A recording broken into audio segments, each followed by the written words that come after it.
What's up, YouTube? So, in this video, I just kind of want to talk about the Miami Dolphins receivers going into this offseason. Our receiver room is pretty solid going into the offseason. I mean, Tyreek Hill and Jalen Waddle are locked up for a while. Same with Izukama. So, we got guys there. We still got Cedric Wilson for another 2 years. Tanner Connor, who's more of a tight end, really. I guess we have him for another 2 years, but I don't really care about that. Braylon Sanders, who flashed in the preseason and in training camp, but hasn't really done much when we've given him opportunities.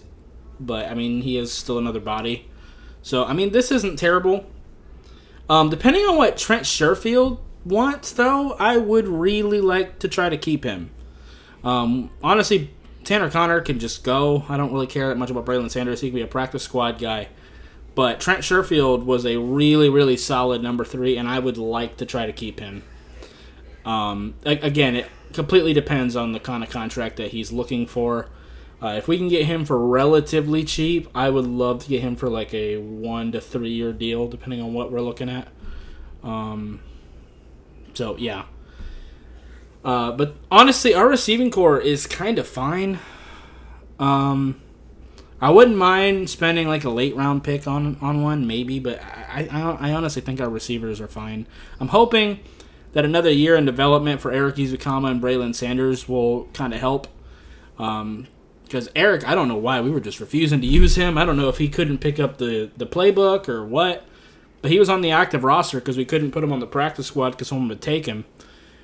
But he was never active on game days. Like, we would elevate Braylon Sanders, River Craycraft. We would elevate anybody under the sun before we would play Eric. Like, we even signed some people off the street just to activate them for games, just so we wouldn't have to play him. So, I don't know. Hopefully another offseason will kind of help with him, because he is a strong guy. He can do some contested catch things for you. And where Tyreek Hill and Jalen Waddle get yak with speed, Eric Izukama is more of a physical runner, which I think can be good. We can do different things with him. And I would really like to see him just as an option. I would really like to add like a real route runner, though. Like, I've been clamoring for this really ever since we traded Jarvis Landry. I love the speed that Jalen Waddle and Tyreek Hill give us, obviously. But I would love like a Hunter Renfrow type of player. I don't really care that much about the athleticism. But on those key like third and mediums, I would love a precise route runner that you can just count on to be open.